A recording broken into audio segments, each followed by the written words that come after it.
See how this plays out on the old fibs here.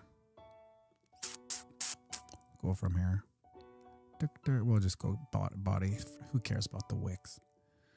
Yeah, so we kind of found some support at the 23.6% fib. 71.3 is the 38.2% fib. Of course, the golden ratios, 61.8 is down at 70K. Big psychological number. So, I mean, you know, what happens usually on any type of move? We kind of retrace to the 61.8% fib. So would it be so crazy to come down to 69.9?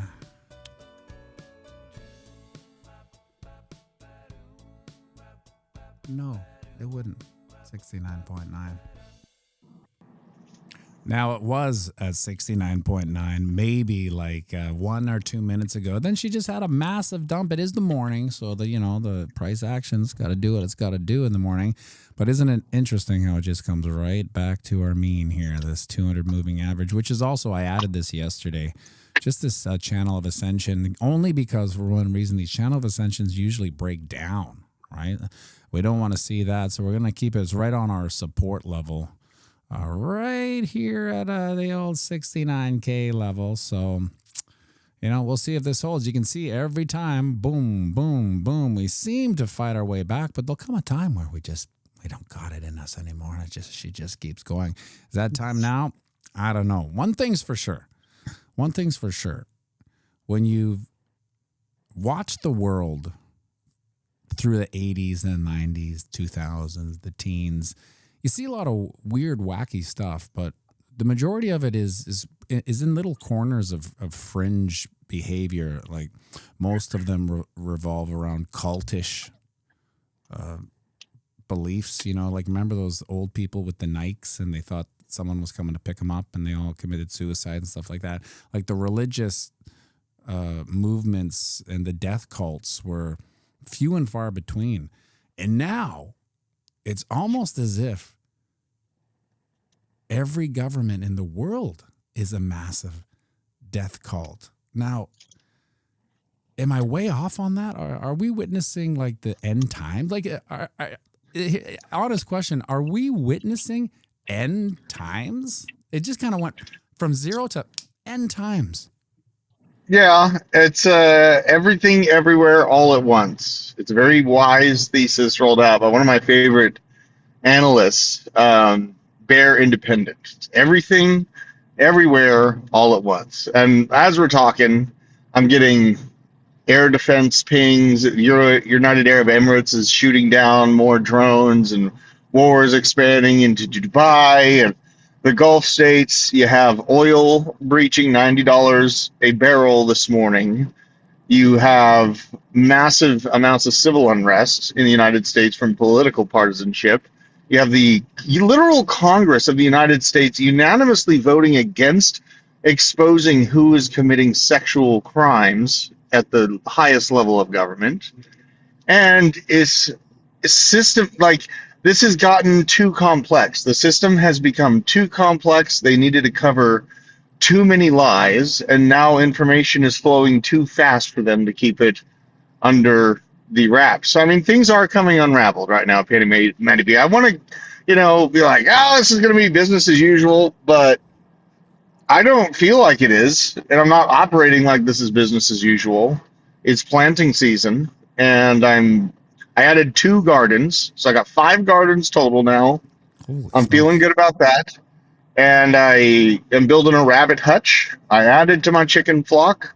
I built out solar systems. I've been doing a lot of stuff to improve the tangible operation of my homestead. Absolutely. Because I don't feel that things are going to get better. I don't feel that the jobs market is going to get better. I don't feel that we're going to be told the truth. I was happy to see Trump call out usury and Bibi. That was kind of cool. When was this? It was like a week and a half ago. I'll pull up the clip when I get into the office, but there is a little bit of we are in the United States. We've been sitting here listening to China analysts say that the demise of the American empire is guaranteed. We've been listening to Iran guarantee that they're going to hack our grid and shut our electricity down and cause exponential civil unrest in this country for decades. It's like sitting in a bar and some asshole, like, sure, you don't like the guy across you, Bibi, the Jews, but then you got the Iranians at the far end of the bar saying, I'm going to kill you. I'm going to kill you. I'm going to kill you. And it's finally America is standing up and dealing with the more immediate threat. The monetary threat that's always existed is obviously Israel. And I think that my place in how I can extract myself away from them, central bank and usury, is into cold custody Bitcoin, but then they try to hybridize and capture Bitcoin too. Now the fucking banks don't want one of the most important aspects of crypto to be released into the public. Did you see that? The banks are trying to stop DeFi. The what? So the banks, yeah. The banks, yeah, the banking infrastructure in the U.S. is not wanting to allow DeFi because they will lose customers. And this is such a nuanced conversation, but it matters so much why we have such blue balls in crypto waiting for this mass adoption, because we have products that we know work and provide value back for assets that are left on chain or left in wallets, right? You can earn some really good yield in crypto a bunch of different ways.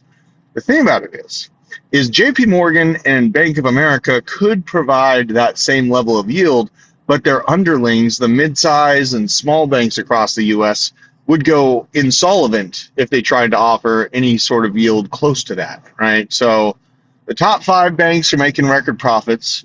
Mid-sized banks are basically undercover insolvent right now and waiting for commercial real estate to come back up so they can get out of those positions. And the banking industry does not want to allow crypto in a regulated manner, because then you'll have a bunch of customers leave and you'll be found to have been swimming naked and then go into a true actual banking crisis, not the slight little banking crisis that we saw in 2023. Like, that was just a blip here. So, you know, we have a lot going on. I really think that, you know, sovereignty in the form of Bitcoin in cold custody and sovereignty within food production means and water security matters just as much to me as not, if not more. So I'm starting a prepper channel up too. I'm going to start a prepper channel up. Sure. I'm going to just, you know, it's going to be separate, you know, and I'll open the back of my truck and go through what's in there and, you know, all that shit, just to get people at least understanding. Because what we have right now, you mentioned the fringe. We have a fringe preparedness movement where they're just showing how to construct things, which is great. You know how to build stuff. But the guts of preparedness and the hard-sidedness, the hard-sided goods, are what really has been left behind. So, you know, it's something that's in my heart. It's something I'm going to do. Bitcoin Vegas is probably going to be all depressed because we're not to the moon. I don't care. I'm going to still go get drunk and hop around the Bitcoin conference. I had a hell of a time last time. Are you going to the Vegas conference? It's on the 27th. Of this month? Of April. Oh, okay. Yeah, no, I'm not going this year. I'm going to be tearing up that town, man. I have a lot of fun on the roulette table. I'm dangerous on the roulette table. Well, you know, when you were talking about the banks and the government and trying to put a hold on this, I had a weird epiphany this week, actually, because it harkens back to an experience I had with the weed industry in Canada. So I knew you guys might not know this company. It was called Delta 9. It was the fastest growing weed company. It was out of Winnipeg. It was a father and a son. And they were both really smart guys, and they went straight into like microbiology. They brought in these massive grow tanks. They kind of sold them too. They were just right on the tip of the spear of innovation for the marijuana industry.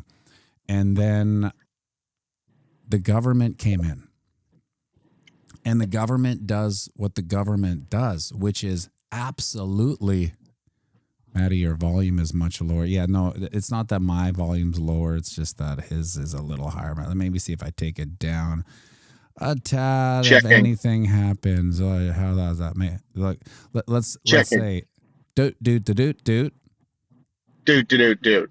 Let's see how that sounds. Yeah, we'll say. Maybe Anyway, it's better. and so once they had all their ducks by the pond, like they were just the masters of the universe. Then the government came in. And the government does what government does, and it ruined everything. It handcuffed all these rent-seeking parasites were trying to make money from someone else's value proposition, and they just leached it all to the point where, guess what? They no longer exist. They couldn't actually function because the government came in and ruined the industry. Holy smokes, Carl Elder. Carl Elder, thank you for the 20. Pianomattyb, member shy. It keeps this little studio on the fly. Thanks, Carl.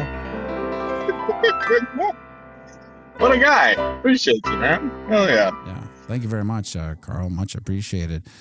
So when we sit here and we talk about the government coming in, I've done a 180. I don't want the government in. I want the government to be against Bitcoin. I want to go back to the Gary Ginzers. I want to go back to the dead presidents. I want to go back to all the bullshit that we went through, because that's where it seems that Bitcoin thrived. It's like it needs the adversity. Yeah. And I think it's really terrible to allow paper Bitcoin, to allow, massive manipulation that we see. Now that we're in bed with Wall Street, we get the manipulation that comes with it.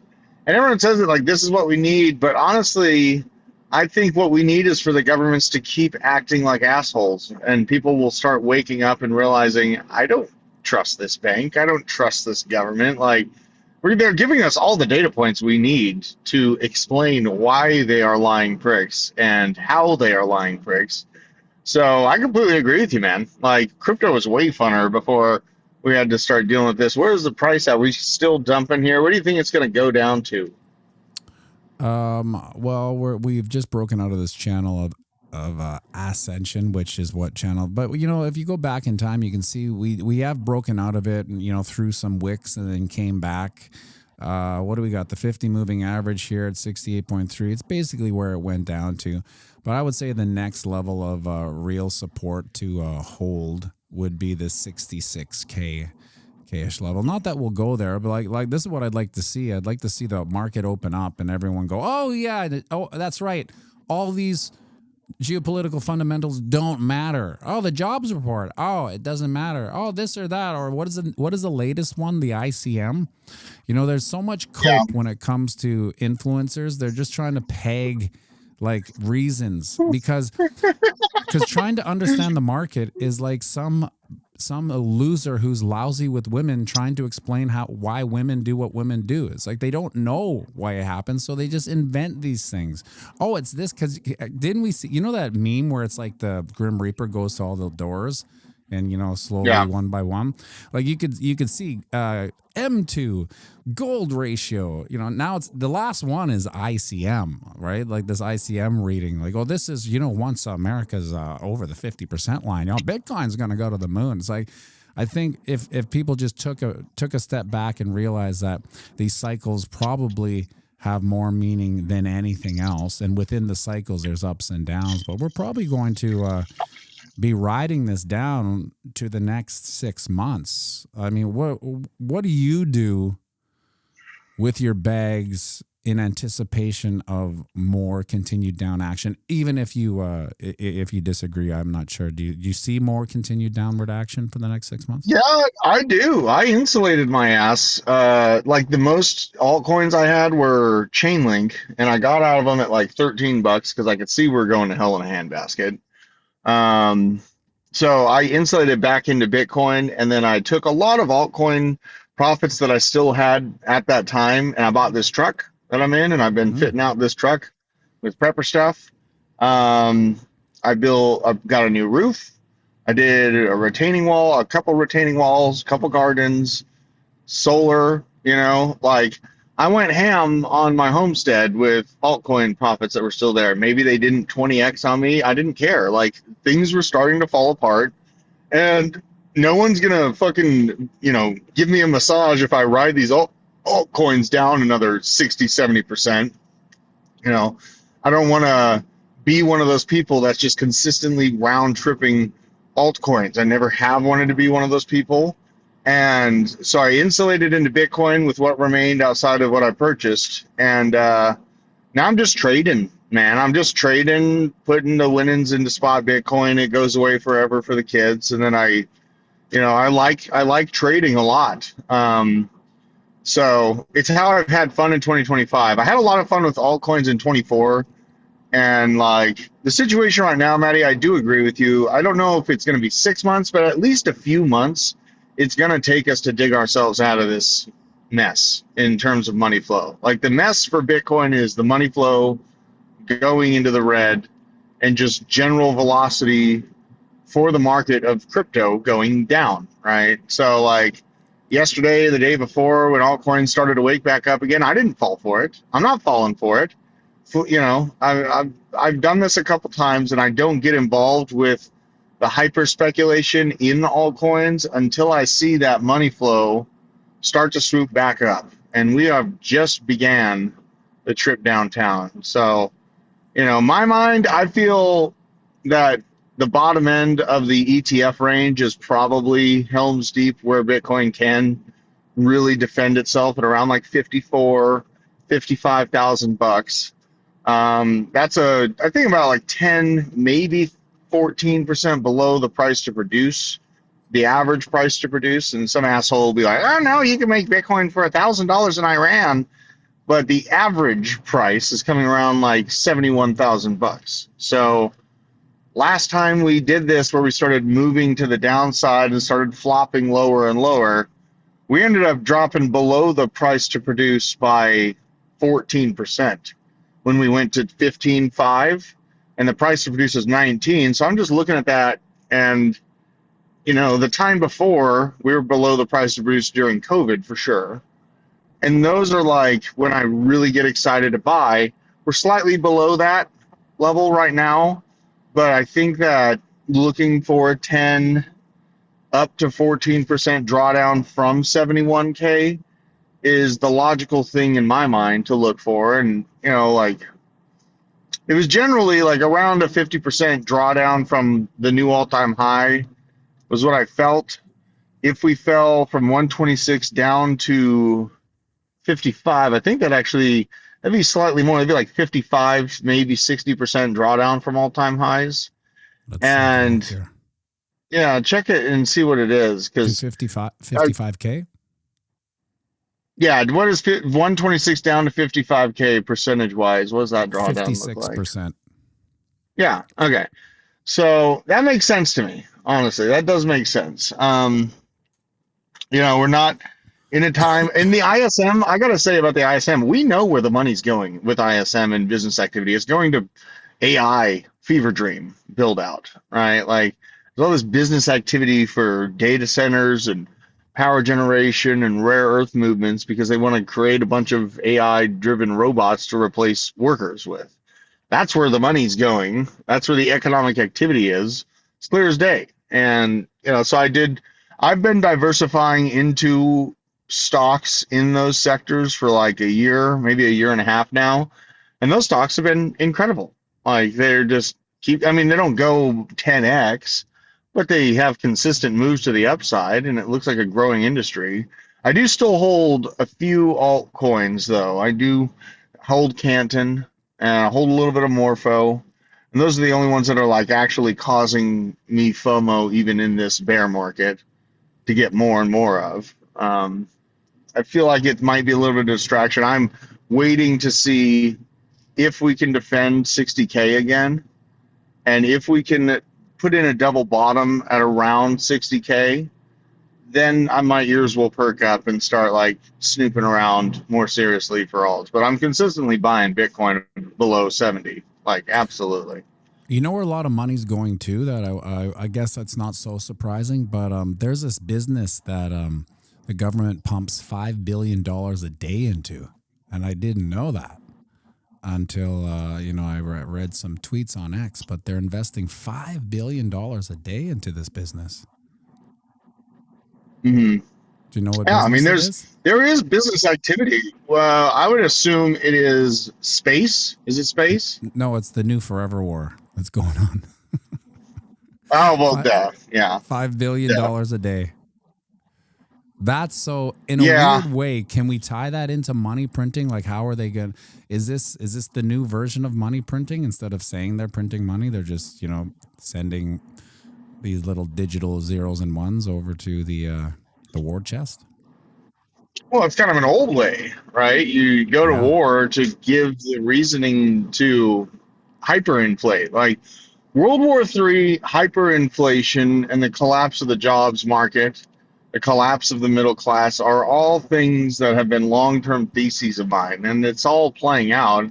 It's just a matter of how you want to cope with it, right? And so, like, there's still going to be people that are like I'm putting together Claude right now just for the fact of knowing how to do these things so that I have that skill set on my shoulder for wherever this job market goes. Um, and I work in crypto, so I don't feel like crypto is necessarily going away, but it is. The expectations have been set way too high in the altcoin sector, and that's why feelings are so hurt. But we got to remind ourselves of something. And this really struck me the last 2 weeks. Instead of saying I only got a 2x or I only got a 3x, that's a 200% gain. That's a 300% gain. If you just say it differently and you look at the chart and your entry point and then you're like, instead of saying I'm only up 2x, I think this thing can 5x, say out loud, I'm up by 200% right now. I Yeah. think just saying it differently will handle it better. The interesting part about that is that there's a strange shot in Freud that people who have missed Bitcoin have and wait for. So when the price dumps, people that I see on a day-to-day basis can't wait to ask me how the Bitcoin price is going, right? How's that Hmm. Bitcoin doing? How's it Bitcoin doing? Like, and in my mind, it's hard to stay classy, but like and I don't say this to them because they're just innocent normie bird brains that don't know anything. And it's like Bitcoin is literally up almost 1,000% from a dollar Yeah, cost basis. Meanwhile, they worship at the feet of their financial advisor if he pulls 11% a year. So this right, is the type of right. mentality you're dealing with, right? You're absolutely right. And even like last bull run, if you got in at 15.5, you did a 700%. It's Hmm. retraced obviously since then, but if you were able to pull it out at 126. Hmm. Absolutely.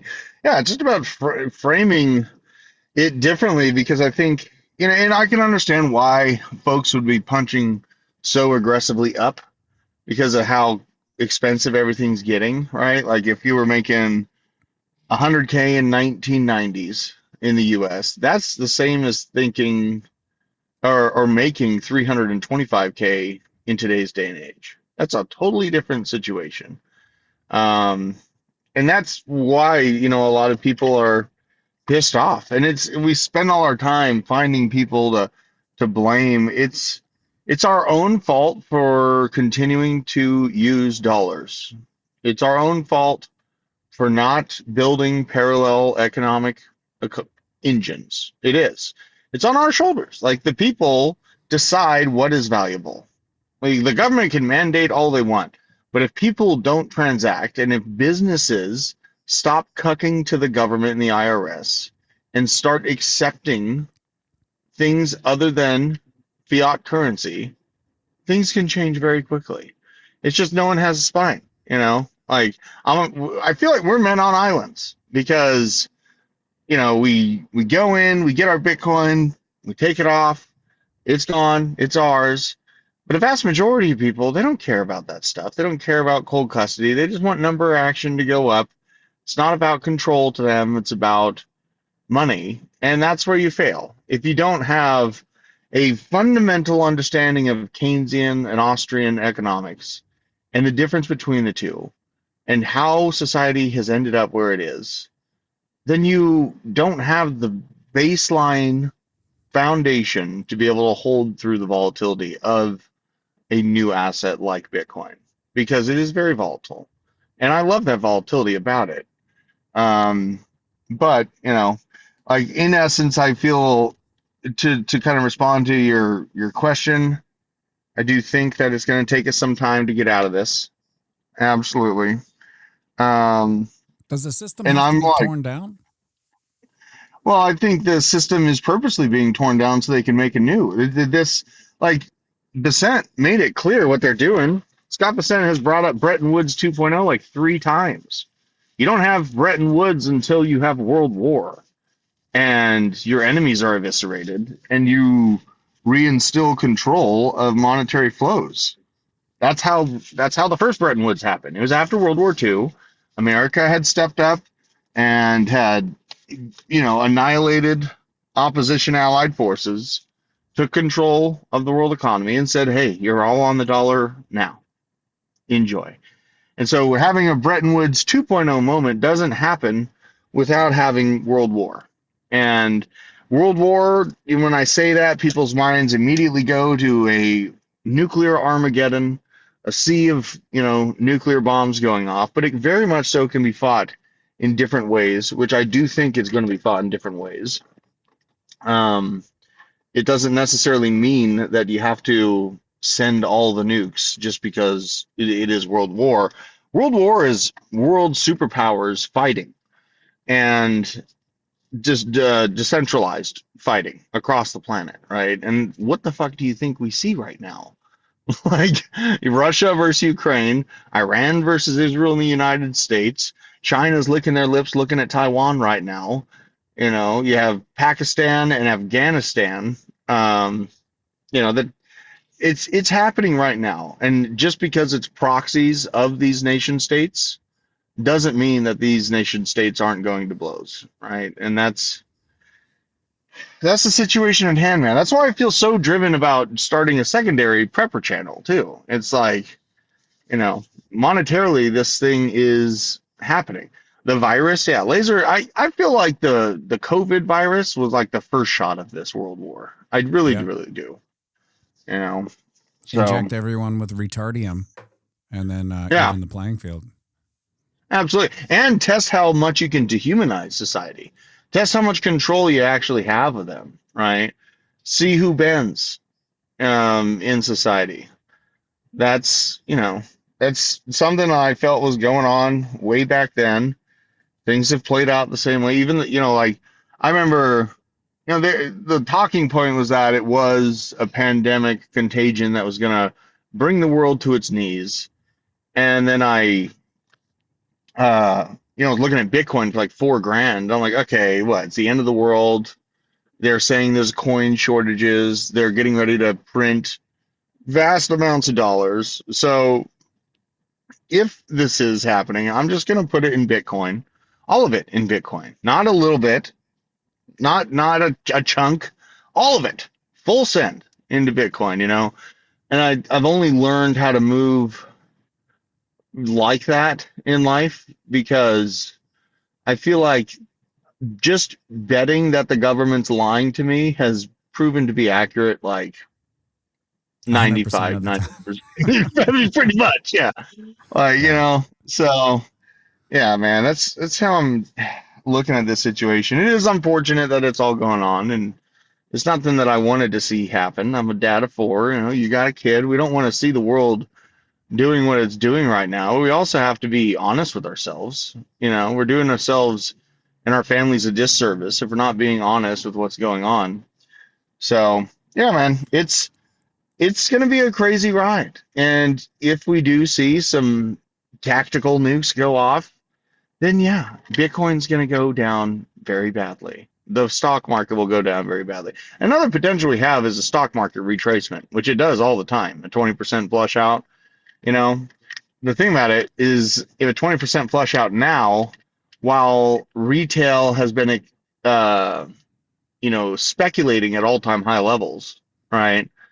That would absolutely absolutely crush people because there's been a lot of FOMO in at the top. There's been no patience in the S&P. They just keep buying it. Oh, it's only up. It's only up. It's only up. And the housing market needs massive monetary injection as well, right? Like the housing market is seized. It's like in Colorado, people are giving up on trying to sell their houses. Where I moved from, I got out like from the time I bought the house in 2019, it was worth like 420, and then I sold it for 630 after 2 years of living in it. And I go to, Georgia, I get much cheaper land. I'm able to do a lot more with the money. It goes super far. And I check in on that market, and no one can sell their house in the neighborhood, and they're taking 20 to 30% haircuts on the price as it is. So, like, that's a $50 trillion market of specifically single family. If you include commercial locations, which are also getting their ass kicked in terms of value drop, that's a $110 trillion economy in the United States. That's looking down the barrel of 20 or 30% of it walking out the door, right? What do you think that is going to look like, and the amount of printing that is going to initiate, So, and gold tells the story. Gold proves my point. Gold does this when we are in stagflation. You can talk about war and central banks were locking everything up to, escape fiat problems. You could put all those talking points around, but really, when stagflation hits, gold goes ballistic ahead of time. That is exactly what we saw over the last year with gold. Exactly the same thing as the 79 to 1980s movement. The same political backdrop, political pressure to cut interest rates as inflation is increasing, lies from the government about inflation data as it is to justify their poor decisions. And this is not going to end well. This is not going to end well.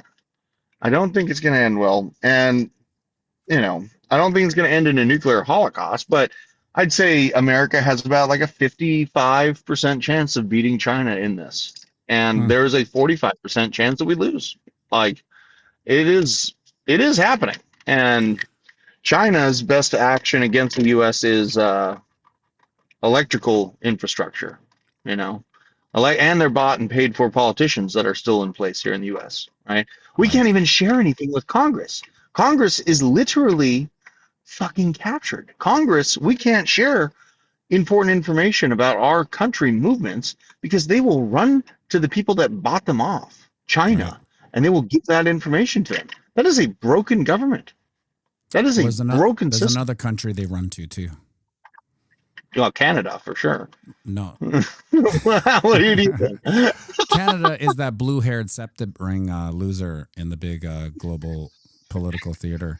It's weird, though, because I had one last question to ask you, and you were kind of answering it as you went on, but I think we'll end with it. It's a weird question because I didn't really think I'd ever ask this question because I didn't think it would get as crazy as it has. But, like, with the potential of World War III and potentially mutually assured devastation amongst most of the markets, is it better to lock and hold, or is it better to sit and wait in cash? Well, I would say that in this environment, I do feel like at the end of the road, 10 years from now, Bitcoin will be a portion of value, whether it's China that wins, whether it's America that wins. The system is being reset right now. And I think the proof of power spent, proof of energy spent, and proof of compute plays into the global economy and how businesses actually transact, how people communicate. It's all now online. So I think for how I'm handling this is a healthy diversification of Bitcoin on cold storage, food production capability, water filtration abilities, and also if you have never spent any time in your life understanding tactics or, bettering yourself as a person in terms of physical fitness, all of those things, being sovereign as a whole is going to be a very important part for anyone that is in this situation, looking at it from the outside in, trying to figure out what the hell you do. You need to man up. You need to take control of your money. You need to take control of the food production. You need to take control of your water, and you need to take control of your homestead. This is the time frame where legends can be made. If you can insulate yourself from the massive pain, make it through this, and see this through to the other side, this is where you can make a lot of money. And in the housing sector, if you do have cash on the sidelines watching the housing sector take 10% haircut, 20% haircut, eventually things will come to a conclusion and you can buy that dip, just like how Warren Buffett is sitting on I think it's like $385 billion in cash waiting to buy the blood as well. You buy the blood, you sell the tops. This is rinse and repeat process. The sun will keep shining. It's not the end of the world, but it is a massive change that you need to be cognizant of and locked into so that you can protect and take care of your family as this happens. Make sure you like and subscribe.